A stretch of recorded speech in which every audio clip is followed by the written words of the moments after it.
Welcome to మీనేస్తం. Upcoming రివ్యూలోకి వెళ్ళిపోదాం. మనోహరి ప్రచండతో కార్ బ్రేకులు తీయించడంతో పిల్లలు అలాగే రాథోడ్ కారులో చిక్కుకుపోతారు. పిల్లల్ని రాథోడ్ని చంపేశానంటే ఈ ఇంట్లో నాకు ఏది అడ్డుండదు, ఒక్క బాగీ మాత్రమే ఉంటుంది. బాగీని కూడా పైకి లేపేస్తే ఇక మరి నా సొంతమవుతాడు అని చెప్పి ఇక క్రూరంగా ఆలోచిస్తూ ఉంటుంది మనోహరి. అంజు డైరీ మర్చిపోవడంతో ఇక బాగీ, సార్ అంజు డైరీ మర్చిపోయింది, ఖచ్చితంగా డైరీ ఉంటేనే క్లాస్కి అలౌ చేస్తారు, నేను అర్జెంటుగా వెళ్ళి ఇవ్వాలి సార్ అని చెప్పి ఇక బాగీ ఆటోలో స్కూల్కి బయలుదేరుతుంది. కరెక్ట్గా రాథోడ్ అప్పుడే వేరే వెహికల్ వస్తూ ఉంటే బ్రేక్ వేయాలనుకుంటే బ్రేక్ పడదు. ఇక రాథోడ్కి అర్థమవుతుంది బ్రేక్ ఫెయిల్ అవుతుందని. ఇక ఇటువైపు పిల్లలు రాథోడ్ అందరూ ఇక చాలా టెన్షన్ పడుతూ ఇక ఎటువైపు కారు వెళ్తుందో తెలియక అలాగే డ్రైవ్ చేస్తూ ఉంటారు. ఇంతలో ఇక రాథోడ్ ఫోన్ చేస్తూ ఇక ఫోన్ కట్ చేసేస్తాడు. ఇటువైపు అమర్కి అలాగే ఇక పార్థసారథికి పిల్లలు రాథోడ్ చిక్కుకుపోయారని తెలిసి హుటాహుటిన వాళ్ళు కూడా కారులో బయలుదేరుతారు. ఇటు బాగీ కూడా ఇక ఆటోలో బయలుదేరడంతో ఆ కారు ఎలా పడితే అలా వెళ్తూ ఉంటుంది. ఇక బాగీ చాలా పాపం టెన్షన్ పడుతూ కారుకి అడ్డుగా వెళ్తుంది ఆటో. ఇటు అమర్ కారు, అటువైపు పార్థసారథి కారు ఇక కరెక్ట్గా రాథోడ్ కారుకి ఇటు అటు ఎక్కడికి వెళ్ళనివ్వకుండా స్టాప్ చేసేస్తారు. ఇక అక్కడికి పెట్రోల్ అయిపోవడంతో ఇక కారు కూడా అక్కడికి ఆగిపోతుంది. ఒక్కసారిగా హుటాహుట్న ఇక అద్దాలన్నీ పగలగొట్టి పిల్లల్ని రాథోడ్ని బయటికి తీస్తారు బాగీ, అమర్, పార్థసారథి. పాపం పిల్లలు అమర్ని బాగీని పట్టుకొని ఇక ఒక్కసారిగా టెన్షన్ పడుతూ ఏడుస్తూ ఉంటారు. ఏం కాదు, మీరు బాగానే ఉన్నారు అని చెప్పి పిల్లలందరినీ ఓదార్చి ఇంటికి తీసుకుని వస్తారు అమర్, బాగీ. ఇక అందరూ ఇంటికి వస్తూ ఉంటే ఒక్కసారిగా మనోహరి షాక్ అవుతుంది. మనోహరి అయిపోయింది, పిల్లలు, బాగీ, అమర్, ఆ పార్థసారథి అందరూ వచ్చేస్తున్నారు, పిల్లల్ని కాపాడేశారు. నువ్వు అనుకున్న ప్లాన్ ఏమీ ఇక్కడ అవటం లేదు. నా మాట విని ఆ పార్థసారథికి లొంగిపో అనగానే ఇక చెంప పగలు కొడుతుంది. చూడు చంబా, నీ నోరు ఎక్కువైంది, ఏదో ఒకటి అవుతుంది. ఈరోజు బ్రతికిపోతే ఇంకో ప్లాన్ లేదా, అసలు ఏం జరిగిందో తెలుసుకోవాలి అని అనుకుంటుంది మనోహరి. ఇక అందరూ ఇంటికి వస్తారు. పిల్లలందరినీ, చంబా పిల్లలందరికీ నువ్వు లోపలికి తీసుకువెళ్ళి టెన్షన్ లేకుండా వాళ్ళకి తినడానికి ఏమైనా పెట్టు అని అంటారు అమరేంద్ర. అలాగే సార్, రండి రండి అని చెప్పి లోపలికి తీసుకువెళ్తారు. ఇక మనోహరి అంటుంది, ఏంటమర్ స్కూల్కి వెళ్ళిన వారు ఇంటికొచ్చారు అనగానే ఇక రాథోడ్, మనోహరి మేడం ఎంత కూల్గా అడుగుతున్నారేంటి అనగానే, ఏంటి రాథోడ్ నాకేం తెలుసు, అందరూ కట్టుకుని ఇంటికి వస్తే ఏమనుకోవాలి, ఏమైనా బందా అనగానే, బంద్ కాదు మనోహరి, పిల్లలకి ప్రమాదం తప్పింది, కార్ బ్రేకులు ఎవరో తీసేసినట్టు ఇక కార్ ఎటు పడితే అటు వెళ్ళిపోయింది. సమయానికి రాథోడ్ ఫోన్ చేశారు. అలాగే బాగీ డైరీ మర్చిపోయిన అంజు దగ్గరికి వెళ్తూ వాళ్ళని చూసి మాకు ఫోన్ చేసింది. నిజం చెప్పాలంటే ఈరోజు పిల్లలందరూ అని చెప్పి పాప అమర్ బాధపడుతూ ఉంటే ఇక రాథోడ్ అంటారు, సార్ కొందరు దుర్మార్గులు ఏదైనా చేస్తారు సార్, వాళ్ళంతా మీరు తప్పక చూడాలి అనగానే రాథోడ్, ఎవరు ఏంటి అన్నది సార్ తెలుసుకుంటారు, నువ్వు టెన్షన్ పడకు అని అంటుంది బాగీ. మిస్సమ్మ టెన్షన్ పడద్దంటావేంటి, ఈరోజు కొంతమంది రాక్షసులు ఇలా విర్రవీగిపోతున్నారు అనగానే పార్థసారథి అంటారు, అయ్యో రాథోడ్, ఆధారాలతో సహా సాక్ష్యాలతో సహా పట్టుకుంటే ఎవరు అన్నది తెలిసాక మనం ఖచ్చితంగా జైలుకు పంపించవచ్చు, మీరు ఆవేశపడకు, ఇప్పుడు దాకా కూల్గా ఉండండి అని చెప్పి అంటూ ఉంటారు పార్థు. ఇక చుట్టుపక్కల సీసీ ఫుటేజ్ని అమర్ వెంటనే తెప్పిస్తారు. ఇక దానిలో కారు అలాగే రాథోడ్ అలాగే పిల్లలు ఒక చోట ఆగేటప్పుడు ఇక ప్రచండ దాని బ్రేకులు తీయడం వస్తుంది సీసీ ఫుటేజ్లో. ఒక్కసారిగా అమరేంద్ర, పార్థు ఇటువైపు బాగీ, ఇటువైపు మనోహరి షాక్ అయిపోతారు. ఇదేంటి సీసీ ఫుటేజ్లో ప్రచండ వచ్చేశాడు అని చెప్పి టెన్షన్ పడుతూ ఉంటుంది మనోహరి. ఇక పార్థు అంటారు, చూడు అమర్, కావాలనే ఇతను బ్రేక్ ఫెయిల్ చేసేటట్టు చేస్తున్నాడు అనగానే అతన్ని చూస్తూ ఉంటే ప్రచండలా అనిపిస్తున్నారు కదా, మనోహరి తీసుకొచ్చిన స్వామీజీ కాదు అని అంటుంది బాగీ.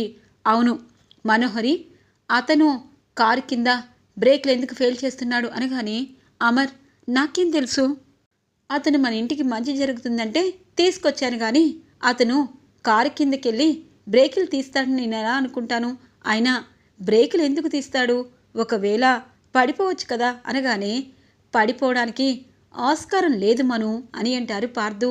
అంటే అనగానే, ఖచ్చితంగా ఆ కారు యాక్సిడెంట్ అవ్వాలని చెప్పి ఎవరో బలంగా కోరుకొని అతన్ని బ్రేక్ ఫెయిల్ చేయమని చెప్పారు.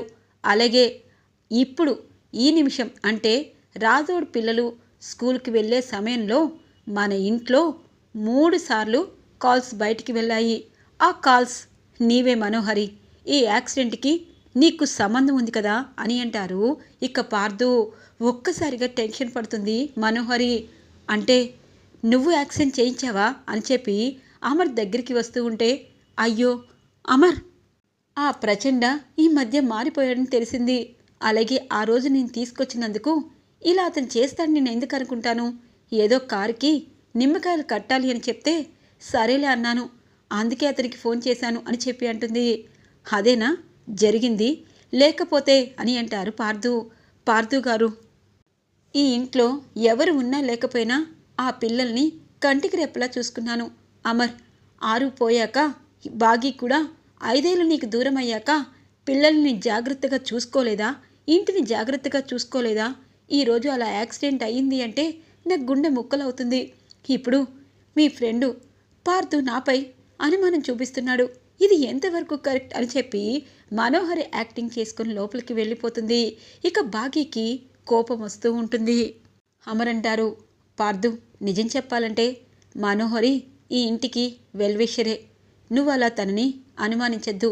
మనం ముందుగా ఆ ప్రచండ వెనకాల ఆ రణవీర్ ఉన్నాడేమోనని కనుక్కోవాలి అనగానే, ఎస్, తను కూడా చేయించే అవకాశం ఉంది. మనోపై నేను ప్రతిసారి అనుమానిస్తున్నందుకు నాకు బాధగా ఉంది అని చెప్పి అంటూ ఉంటారు. ఇక బాగి అనుకుంటుంది, మను, నీకు ఈ ఇంటి నుండి నూకలు చెల్లేలా నేను చేస్తాను. ఈ పార్థుని నువ్వు పెళ్లి చేసుకోవాలి. ప్రతిరోజు నిన్ను ఇంటరాగేషన్ చేసి నువ్వు ఏ తప్పు చేయకుండా ఇతనే చేయగలడు అని చెప్పి ఇక మనసులో అనుకుంటుంది బాగి. అయ్యో పార్థు గారు, మా మను చాలా బాధపడుతుంది, మీరెళ్ళి తనని ఓదార్చండి అనగానే, అవును మనోహరి ఈ ఇంటి మనిషే కదా, ఓదార్చు అని చెప్పి అంటూ ఉంటారు రాథోడ్. ఇక పార్థు మనోహరి రూమ్కి వస్తారు. దగ్గరగా తన దగ్గరికి వచ్చి మను అని పిలుస్తారు. వెనక్కి తిరిగేసరికి తనకి టచ్ అవుతారు. ఏంటి అనగానే, అయ్యో మను, ఎందుకంత కోపంగా ఉన్నావు, నేనొక పోలీస్ ఆఫీసర్ని, నేను ప్రతి మనిషిపై అనుమానించాల్సిందే. నువ్వు ఇంటి కోసం చాలా చేసావని తెలిసాక నీపై మంచి ఇంప్రెషన్ కలుగుతుంది. పైగా ఈరోజు 6ని చంపిన వ్యక్తి అలాగే ఆ రణవీర్ భార్య ఫోటో అన్నీ నా దగ్గరికి రాబోతున్నాయి అనగానే ఒక్కసారిగా మనోహరి టెన్షన్ పడుతుంది. అవునా అనగానే, నీకెలా తెలుసు అని అంటుంది.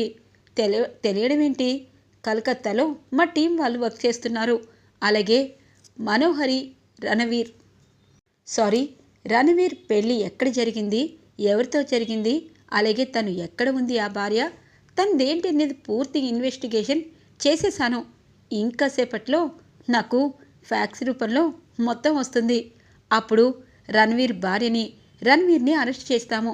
అప్పుడు నువ్వు సేవ్ అయినట్టే కదా అనగానే, నాకేం సంబంధం అని అంటుంది. అయ్యో మనోహరి, నేను జోక్గా అన్నా నువ్వు సీరియస్గా తీసుకుంటున్నావు, చెప్పు. ఇన్నేళ్ళు పెళ్లి చేసుకోకుండా ఎందుకున్నానో తెలుసా, నచ్చిన అమ్మాయి దొరక్క. కానీ నచ్చిన అమ్మాయి దొరికినప్పుడు ఖచ్చితంగా నా మనసులో మాటలు చెప్పాలనిపిస్తుంది అనగానే, అయితే చెప్పండి అని అంటుంది మనోహరి. ఇక్కడ చెప్పను, ఈవినింగ్ చెప్తాను అనగానే, ఈవినింగ్కి ముందు అంటే 2 అవర్స్ ముందు ఇక రణవీర్ భార్యనైనా నా ఫోటో తెలుస్తుంది. అప్పుడు నేను జైలుకి వెళ్తాను. వీడికి ఆ ఫోటో దొరకనివ్వకుండా సాక్ష్యాలు మాయం చేయాలంటే నేను ప్రేమిస్తున్నట్టు మాట్లాడాలి అని చెప్పి ఇక చంబ చెప్పిందే చెయ్యాలి అని చెప్పి, హలో పార్థు, మీరు ప్రేమించిన అమ్మాయి చాలా లక్కీ అని అంటుంది మనోహరి. అవును చాలా లక్కీ అని చెప్పి అంటూ ఉండగానే ఇంతలో బాగి రాథోడ్ అక్కడికి వస్తారు. అంటే మీ మనసులో ఉన్న అమ్మాయిని ఈరోజు ఎక్కడికి తీసుకెళ్తున్నారు సార్ అనగానే, మిస్ అమ్మ ఎక్కడికంటావేంటి, హోటల్కి తీసుకువెళ్తాను, అక్కడ నా మనసులో ఉన్నది చెప్పేస్తాను అనగానే ఇక బాగి అంటుంది, చూడండి మీరు హోటల్కి వెళ్ళే కంటే గుడికి వెళ్ళి ఈ చీర ఇవ్వండి, అప్పుడు మీరు కోరుకున్న అమ్మాయి మీకు దక్కుతుంది అనగానే, ఓసే బాగి నువ్వు అమర్ని పట్టుకొని నన్ను వీడిని తగిలిస్తావా, చెప్తాను, వీడి దగ్గర సాక్ష్యాలు ఉన్నాయి, ఇంకాసేపట్లో వీడి ఫోన్కి సాక్ష్యాలు వస్తాయి, అవి డిలీట్ చేశాక వీడిని కూడా పైకి లేపేస్తే అప్పుడు ఇంటరాగేషన్ ఎలా చేస్తాడో చూస్తాను అని చెప్పి మనసులో అనుకుంటుంది మనోహరి. ఇక బాగి అనుకుంటుంది, నీ మనసులో ఏముందో నాకు తెలుసు, కానీ ఇప్పుడు నిన్ను ఈయన గుడికి తీసుకువెళ్తాడు, చీర ఇస్తాడు, మీ ఇద్దరిని లైవ్లో అమర్ సార్కి చూపిస్తాను, ఆయనకి చూపిస్తే మీ ఇద్దరి పెళ్లి చేస్తాడు, అప్పుడు పెళ్లి బంధం, పిల్లల బంధం, దాంపత్య బంధం తెలుస్తుంది మను, అప్పుడు నువ్వు ఈ ఇంటి నుండి వెళ్ళిపోతావు అని చెప్పి ఇక బాగి అనుకుంటుంది. సాయంత్రం అవుతుంది. ఇక తనకి ఫోన్కి ఫొటోసు అలాగే సాక్ష్యాధారాలు అన్నీ ఇక టీం వాళ్ళు పంపించడంతో ఫోన్ని పట్టుకునేసరికి, ఏంటి పార్థు గారు మీరు గుడికి వెళ్ళరా అనగానే, ఎస్ గుడికి, మీరు కూడా నాతో పాటు వస్తే మీకు నా మనసులో ఉన్న మనిషిని చూపిస్తాను అని అంటారు పార్థు. సరే అని చెప్పి ఇక మను ఆ ఫోన్ని ఇక తన పర్సులో వేసుకుంటుంది. ఇటువైపు పార్థు మనుని గుడికి తీసుకువెళ్తారు. ఇక గుడిలో అందరూ చెప్పినట్టు నా మనసులో నువ్వే ఉన్నావు మను, ఎందుకంటే నిజం చెప్పాలంటే ఈ ఇంటి కోసం ఎంతో చేయడం కాదు, నీ అందమైన ముఖం, నీ పర్సనాలిటీ అలాగే నీ బిహేవియర్ అన్నీ నాకు నచ్చాయి, మనం పెళ్లి చేసుకుందామా అని అంటారు. చూడు పార్థు, నీ పెద్ద మనసుకి నేనేమీ అనలేకపోతున్నాను, కానీ అనేలోపు ఇక బాగి అమర్ని తీసుకొస్తుంది గుడికి. ఏమైంది మిస్ బాగి, ఇక్కడికి తీసుకొచ్చావు అని అంటారు. అటువైపు చూడండి సార్ అని అంటుంది. అక్కడ మనోహరి అలాగే ఇటువైపు పార్థు కనిపిస్తారు. ఏంటి వీళ్ళిద్దరూ గుడికొచ్చారు అనగానే, సార్ మీకు విషయం చెప్పనా, మనోహరిని పార్థు అన్నయ్య ప్రేమిస్తున్నాడు, పెళ్లి చేసుకోవాలనుకుంటున్నాడు, నాకు ఆ విషయం చెప్పారు, మన మనోహరి ఊ అనిందనుకో మనం వాళ్ళిద్దరికీ పెళ్లి చేయొచ్చు అనగానే, అవునా చాలా హ్యాపీగా ఉంది, వాళ్ళిద్దరూ ఒకరిని ఒకరు ఇష్టపడితే మనమే పెళ్లి చేద్దాం అనగానే, మనమంటే మీకు గుర్తుకొచ్చిందా సార్ అనగానే, అప్పటికి గుర్తుకొస్తుందిలే, ముందు వాళ్ళిద్దరూ ప్రేమించుకుంటున్నారని మనకి తెలియాలి కదా అని అంటారు అమర్. ఖచ్చితంగా ఇప్పుడు తెలుస్తుందిలే మను, నువ్వు ఎలాంటి ప్లాన్లు వేస్తున్నావో నాకు తెలుసు, కుటుంబాన్ని చంపాలనుకుంటున్నా నీలాంటి మూర్ఖురాలకి కుటుంబ విలువ తెలియాలని ఇలా దేవుడు పంపించాడేమో అని చెప్పి ఇక బాగి అనుకుంటుంది. మనోహరికి చీర ఇస్తారు. ఇటువైపు గుడిలో ఆ పార్థు మనోహరి తీసుకొని ఆ ఫోన్ని ఎలాగైనా డిలీట్ చేయాలని చెప్పి తనకు కలిగిన సాక్ష్యాలన్నీ పక్కకి వెళ్ళి డిలీట్ చేస్తుంది. ఆ చీర తీసుకుంటుంది. మను, నా మనసులో ఉన్నది నువ్వే, ఇక్కడే మనం పెళ్లి చేసుకోవాలి, అలాగే అమర్ నా ఫ్రెండు, మన ఇద్దరి పెళ్లి చేస్తాడని నాకు నమ్మకం ఉంది అనగానే, నువ్వు అలా అనుకుంటే ఎలా చెప్పు అని అంటుంది. చూడు మను, నీ మనసులో నేనున్నానని నాకు అర్థమైంది, ఎందుకంటే ఇందాక నా మనసులో ఉన్న అమ్మాయి ఎవరు అనగానే నువ్వు నేనే అన్నట్టు చెప్పావు, ఇప్పుడు మన ఇద్దరి ప్రేమని అమర్ ముందు ఉంచుతాము అని అంటారు. ఇక ఇంతలో మిస్ అమ్మ అక్కడికి చేరుకుంటుంది. ఇక మనోహరి ఏదో అనేలోపు, ఏంటి మను అలా అంటావు, చాలా మంచి సార్ ఫ్రెండు, అలాంటి ఆయన నిన్ను ప్రేమిస్తున్నాడంటే ఇలాంటి అవకాశం వదులుకోవద్దు అనగానే, అవును మనోహరి, ఖచ్చితంగా నా ఫ్రెండ్ చాలా మంచివాడు, నువ్వు ఇప్పటిదాకా ఇలా మూడుబారిన జీవితంలా ఉండొద్దు, మీ ఇద్దరికి పెళ్లి చేస్తాను అని అంటారు అమరేంద్ర. టైంకి బాగి కావాలని తీసుకొచ్చింది అని చెప్పి ఇక సైలెంట్గా ఉండిపోతుంది మనోహరి. ఈరోజు రివ్యూ ఇలా ఇంట్రెస్టింగ్గా ఎండ్ అవుతుంది ఫ్రెండ్స్. రాబోయే రివ్యూ కోసం మా ఛానల్ని సబ్స్క్రైబ్ చేసుకోండి. Thanks for watching friends.